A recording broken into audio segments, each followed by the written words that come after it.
Welcome to the Business Addicts podcast. I have Martha Sullivan here with me today, and she is actually also working in family business. She has quite a bit of experience in this space, but this morning, what's on our mind is transitions. What does it take to actually think about retirement? I would love to hear a little bit more about your background and how you got into what you're doing. Of course. Jamie, thank you so much. I'm so excited to talk with you again today. We've had such good conversations in the past.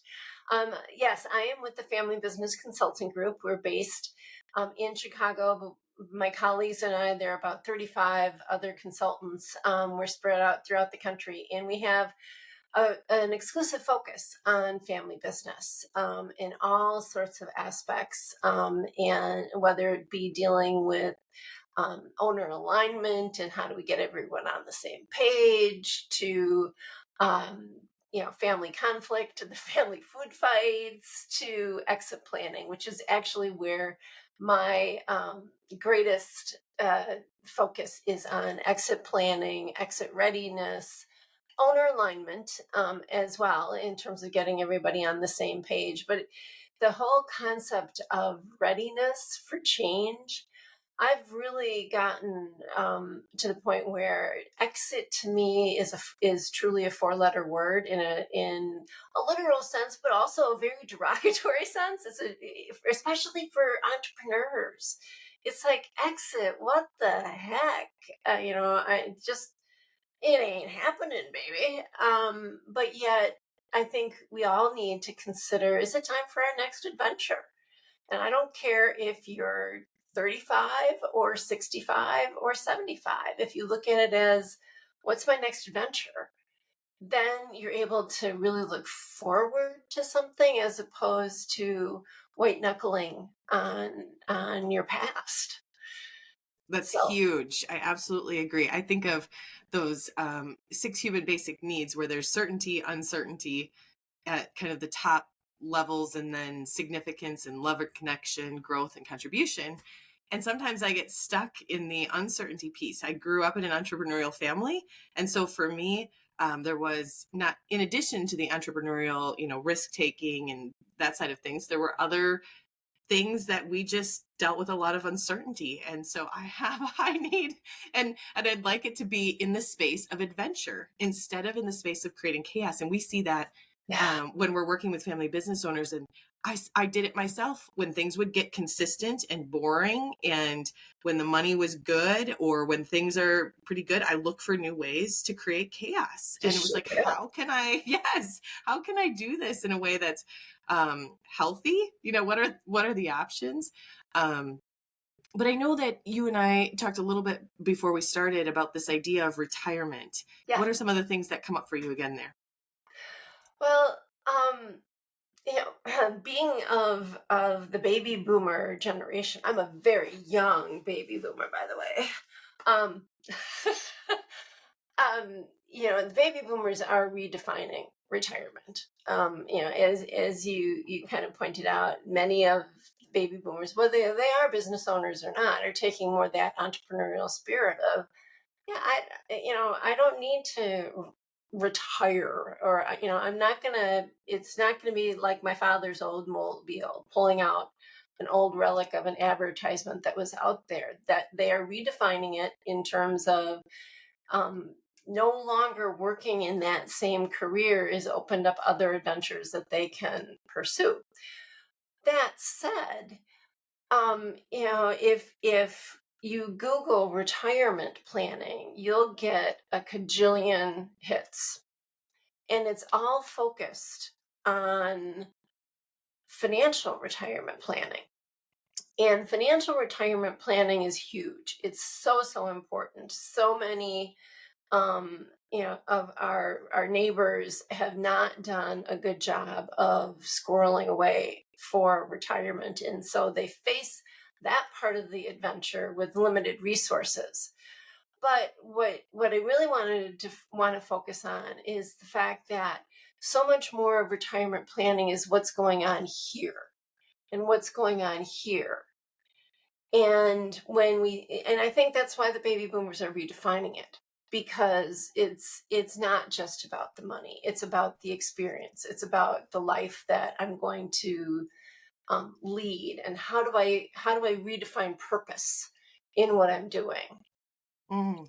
So for our listeners that aren't watching this video, here and here is in the heart and in the mind. Thank you. Thank you for Yeah. bringing me back to that. Yeah, no, absolutely. So if we're looking to redefine the concept, I know a lot of our clients invest in real estate and some of those other things that are known to create, legacies of wealth or be able to be a good fit for retirement for entrepreneurs from a financial standpoint. So most of Yes. them, like you say, they're thinking about the numbers. They're used to looking at their numbers in business. It's not really that new to be thinking about how can we retire from the financial standpoint? And yet there are a lot of aspects of that. And I'm sure that you dig into that with business owners. But if we really focus on what did you just say about finding your purpose? Like, how do people do that in the space that you're in? Um, it's a lot of work. It is not something that, in the rush of everyday life, we rarely have truly the opportunity to do the old navel gazing and like, what is my purpose, and go all zen. We got stuff we got to get done. But what you need to do is actually take that time and reflect on what what brings me satisfaction, what gives me energy, what am I good at, and what am I passionate about. Are there certain causes that I can get really passionate about? Maybe it's something as simple as, what, I look around and see the literacy ratios in the community. And I personally think literacy and the ability to read is really important. So, okay, well, if that's your passion, if that really is something that you're inspired by, check out what you can do to get involved in it as one experience. There's in here in the Madison, Wisconsin area, there's an organization called Schools for Hope, and you can go be a tutor and help kids improve their literacy skills. Or you may have other passions. It may be a wide variety of different things, but only you can take the time to think about, well, what puts a smile on your face, or when you get into those conversations with your partner or your friend and you get really jazzed up about it, maybe you get worked up about it. Well, harness that. What's that telling you? If you're getting really jazzed up about the state of the world, what part of it and where are your skills to go contribute? Make it, make it a little impact. Little impacts add up. So how often though do you see that the business owners are actually wanting to start another business or take their passion into the business?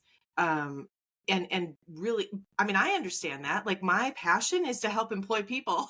Yeah. I'm I believe in the power of confidence through jobs. And so, I absolutely believe in business Yes. as a vehicle. So then how are you going to get me out of the business when I'm 65 or when it's time for the next generation, they want some space? Yes. I'm not ready to go.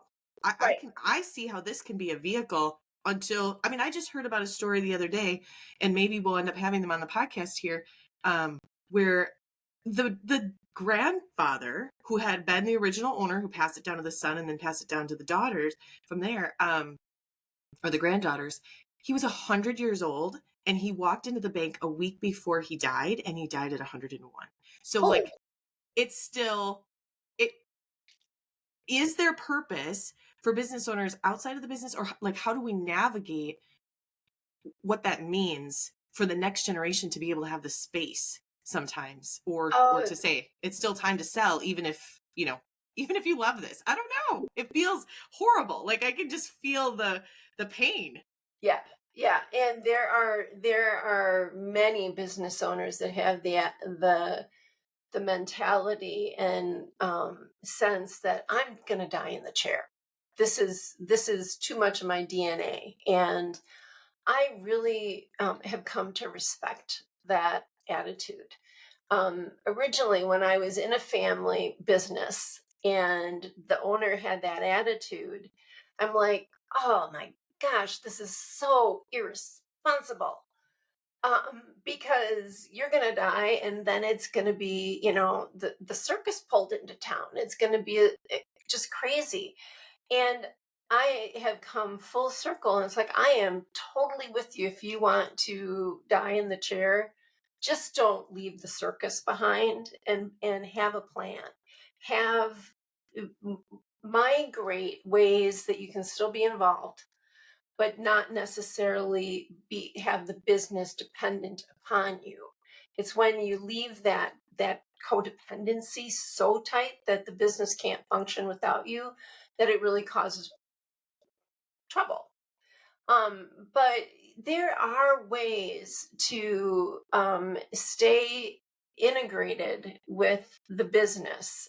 In fact, I've got an article coming out in Family Business Consulting Group has a regular newsletter that is talking about expanding your definition of the family business to that of a family enterprise, if you will. And it seems like it maybe is just semantics, but it's much more than that. So the family enterprise could be that you've got, well, you already mentioned people have the real estate partnerships or entities that may be releasing to the primary operating company.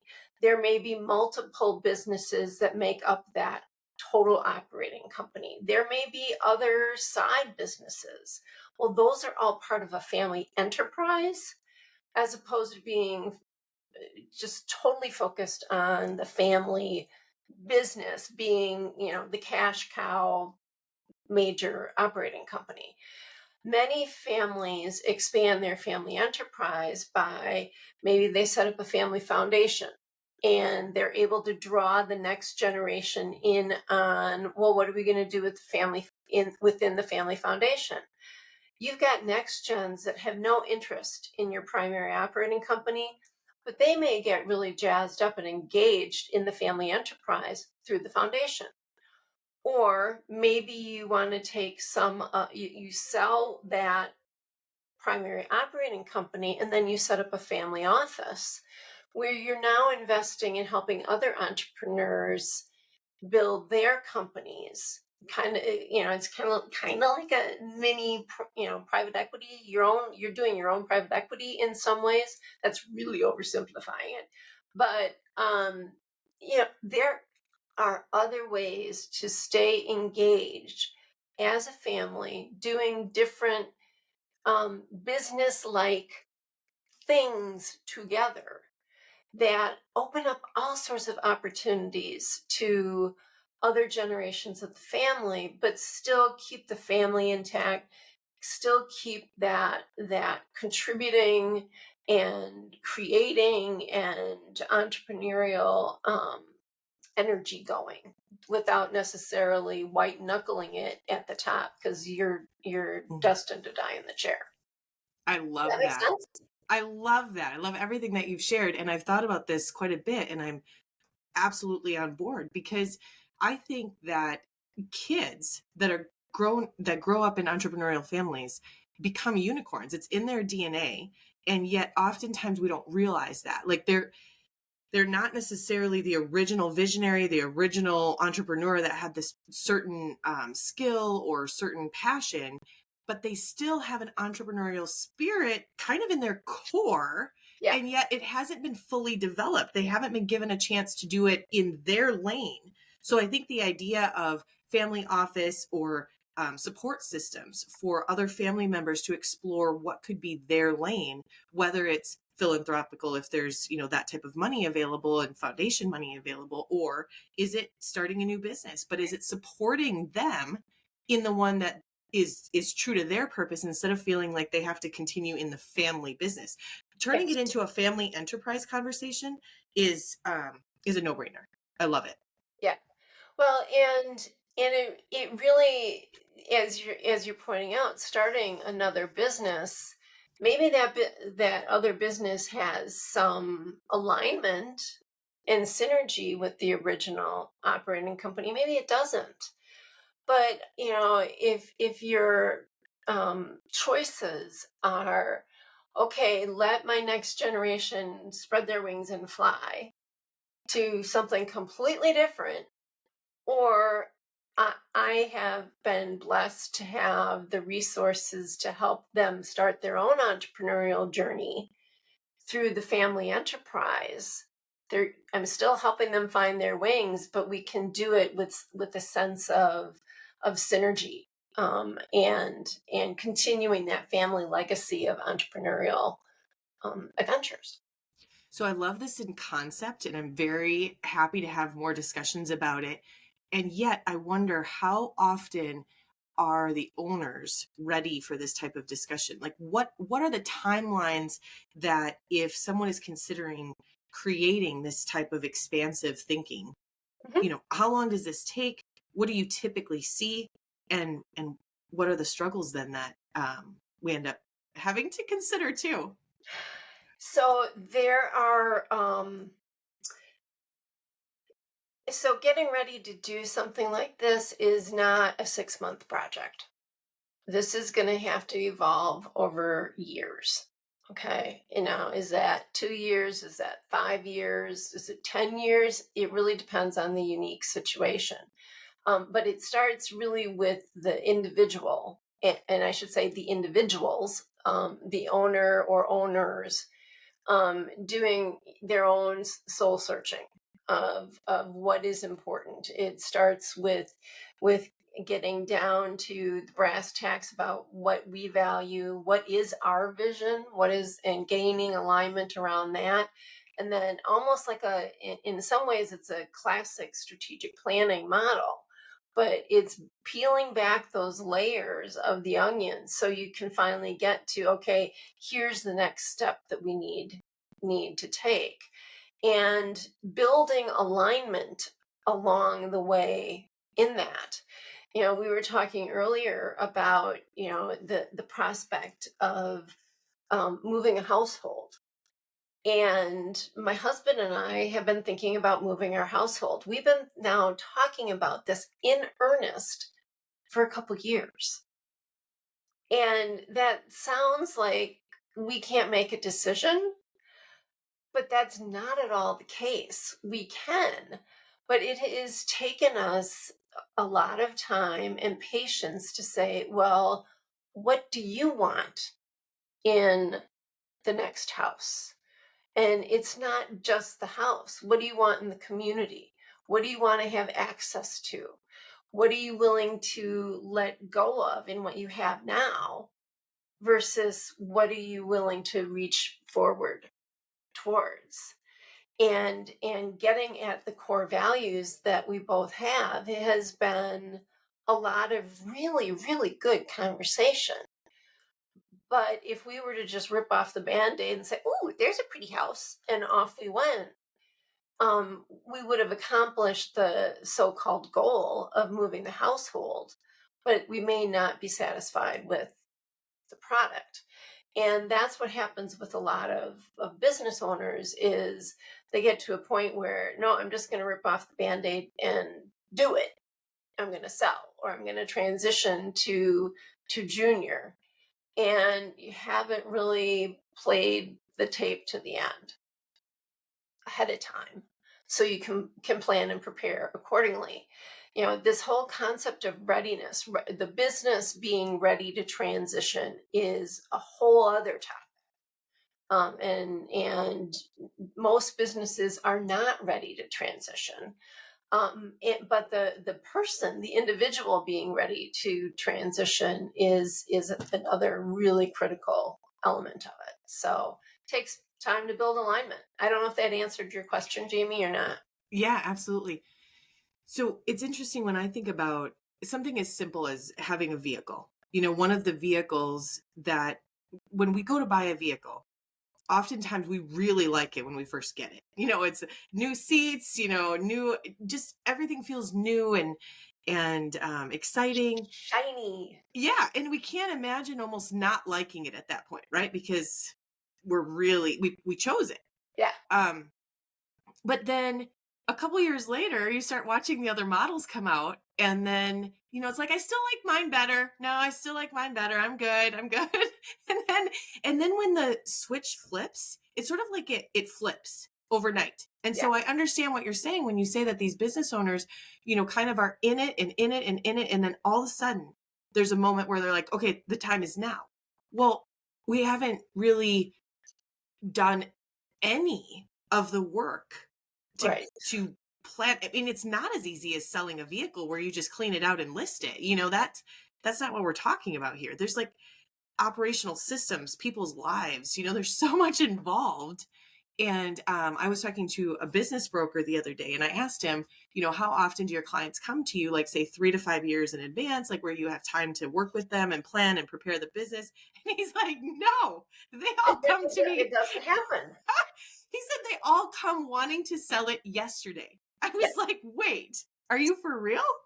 Well, and you can sell the business today, but you're not going to get what you think you should get. So business owners, are chronically optimistic about the value of their business. They think because it's their baby and they know it and love it and can see all the opportunity that it offers, that it's going to get me $1 cajillion. And the reality is, no, it's not. That's not the way the market works. Valuation is in the eye of the buyer. It's not in the eye of the seller. You might think your baby is the prettiest in the pageant, but if the audience and the judges don't think so, your baby may never get out of the bassinet. I mean, and that's unfortunately what a lot of businesses owners find out. And if you're not building and growing um, those things that make a business valuable and less risky to a buyer every single day you operate your business, you're sacrificing value. And that's unfortunately what happens a lot in business is we get so focused on the day to day we forget about the things that make a business ready to sell. And I do a lot of work in this area in terms of this is what it will make it need you'll need to do to make your company attractive to somebody else. That somebody else may be an outside buyer, but it's also your kids, it's also your next generation. The things that an outside buyer looks at are the same things your kid is probably looking at. They may not have the same degree of experience and sophistication about it, but they both are probably like Charlie Brown from the Great Pumpkin. Charlie Brown, after standing at the door, I got a rock. Why would I want to take this business over for you, Dad, when you've ignored the systems, when the customers only talk to you, when and businesses aren't saleable. And I actually joke about it in terms of I probably wouldn't do very well as a business broker because those guys that came to me and said, "I'm ready to do it today. I'm ready. Sell me." Like, dude, you're not ready. You're having a bad day.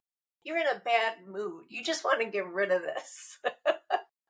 Let's go to work and really try and figure out what's going on. Are you ready financially?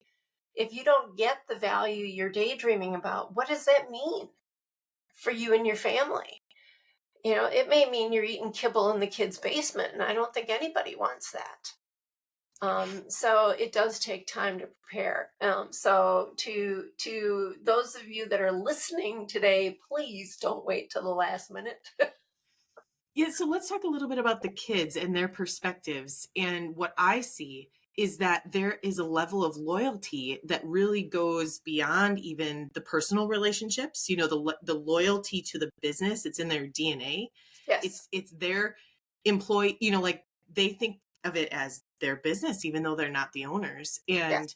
And um, so when I heard recently that there are family business owners that when they sell to their kids, they actually give them probably the worst deal. Like they sell for double, and the kids don't necessarily do evaluation on it properly. They don't necessarily look at it from a fiscally responsible position because they have such a heart for the business or such a passion to see the family legacy continue. How often do you see something like that happening? So more often I see in family transitions, more often I tend to see that the leading gen, the selling gen, is willing to discount the price as opposed to charge the kids a premium. Um, but uh, it is quite possible that they're not discounting it enough to make it affordable for the next generation to do it, or they're hamstringing the business from a cash flow perspective, and therefore the business is operating to service mom and dad's debt as opposed to having the resources to invest and grow and keep a happy workforce and all the things that you need to do to keep a business thriving these days. So that's one of my points of counsel for next gen and leading gen is to consider all the options, all the sale options, and really understand what it is, but also understand that mom and dad do have options, and maybe open up that family enterprise conversation. Um, Yes, the family business does get into the DNA. It's like that, sixth child, or it's like the family pet. I mean, it's a part of the family.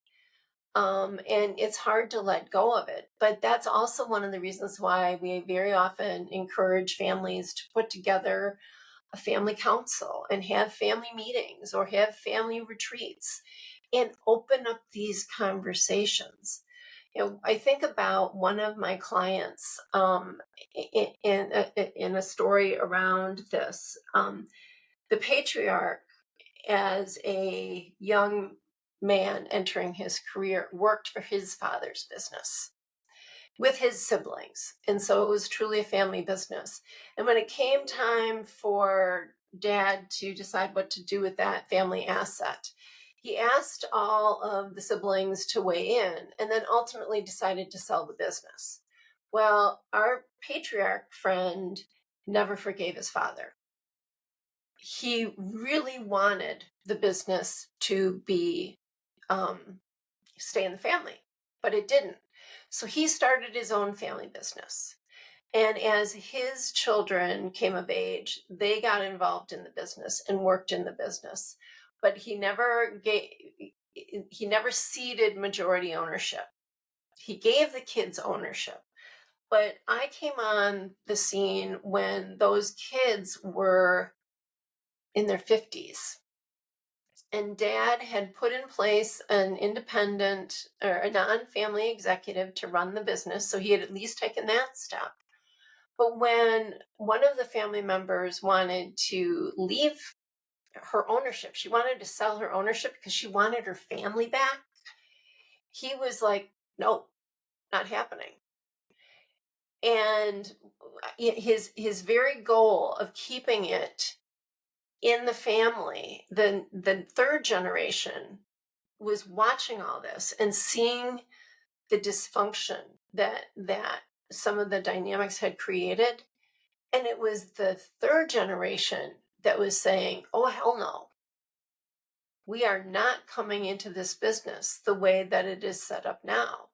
And so the patriarch's whole goal, because they were being haunted by what I refer to as Gen Zero, instead of first generation, second generation, third, the haunting of Gen Zero came all the way back around because they weren't talking it through and giving people the flexibility to be individuals within the family and be a part of the parts that they could be and they wanted to be, as opposed to it being, no, you will be in this. So it's so complex, and that's why it takes, a lot of conversation. Tell me a little bit more about the family meetings that you see that are successful. Are the spouses involved? Yes. How often are they meeting? Because I talked to a business owner recently, family business, generational business, and she said that typically she prefers that the spouses aren't involved. She said that they feel like they're more vulnerable, with the finances and they can talk more freely.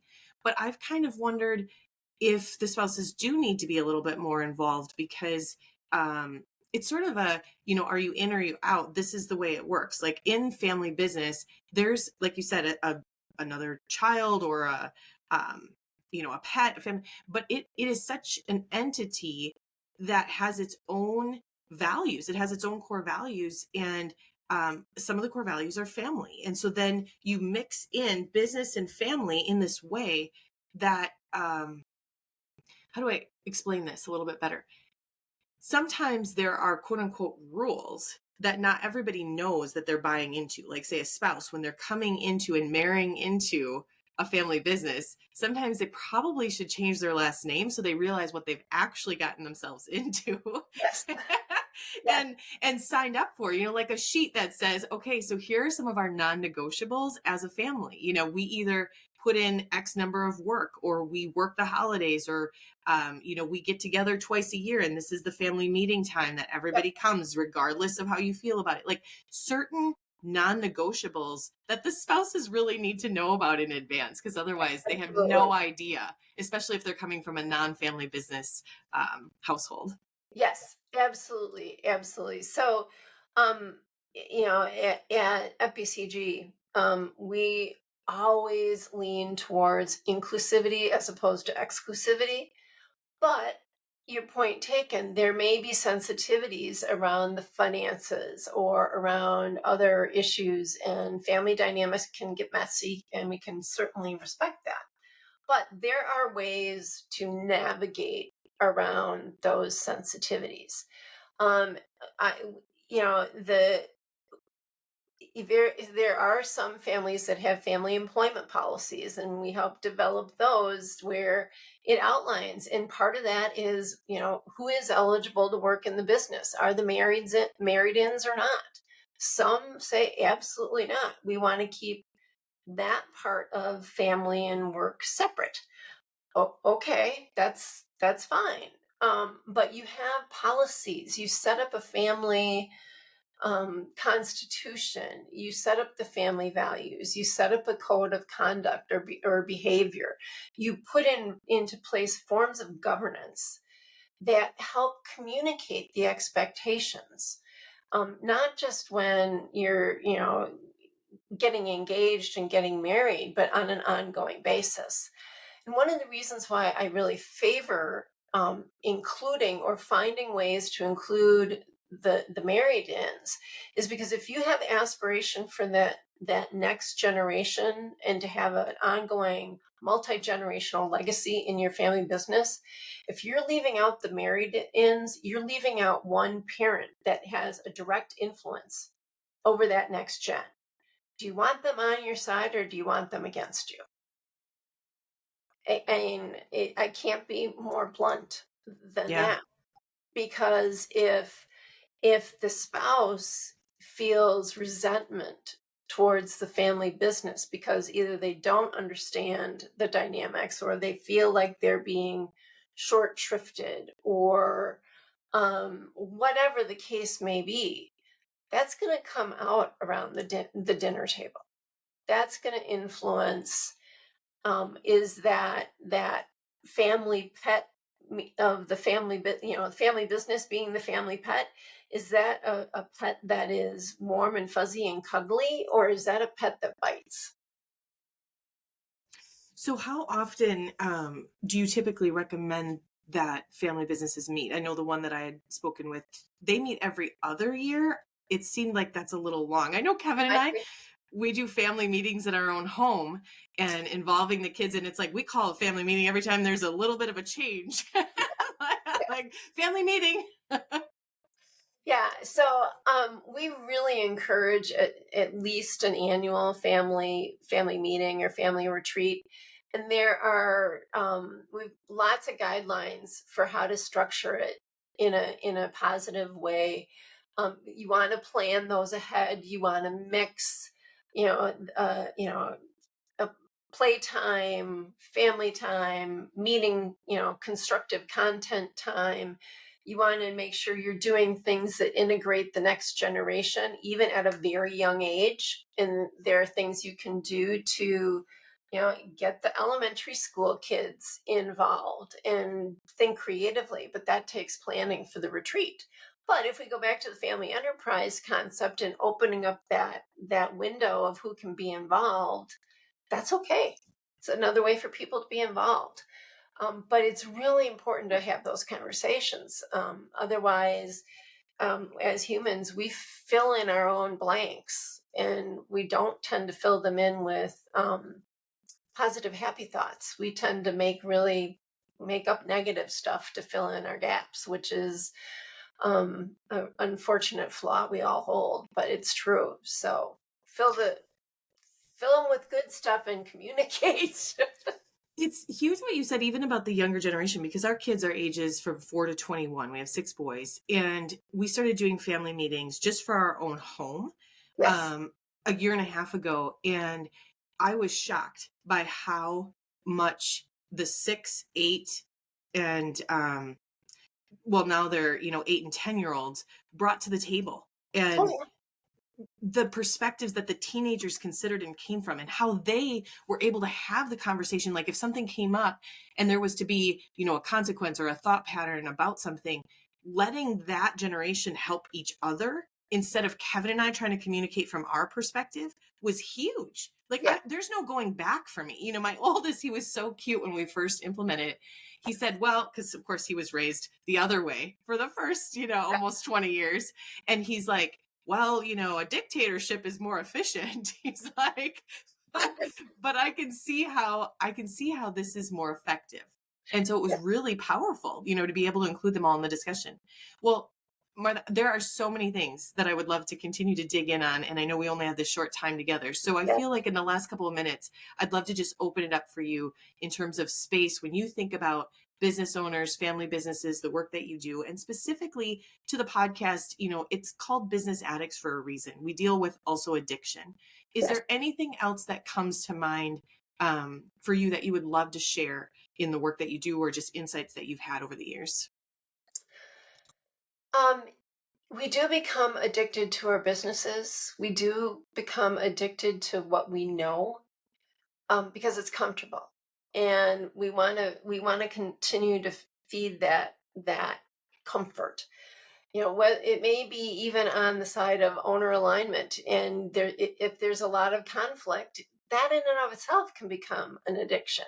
And so, I think the important message today is to be willing to um, risk breaking the cycle.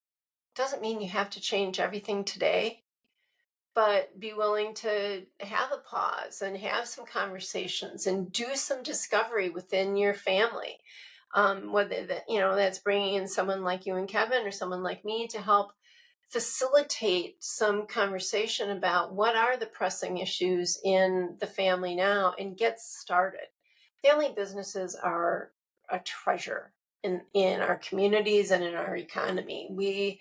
And they need to be nurtured, and supported. And that's one of the reasons why I love doing the work that I do at the Family Business Consulting Group. Is it's feeding the lifeblood of America, if I was going to go, slogan wise. But yeah, I guess I that's agree. that's Oh, my parting thought.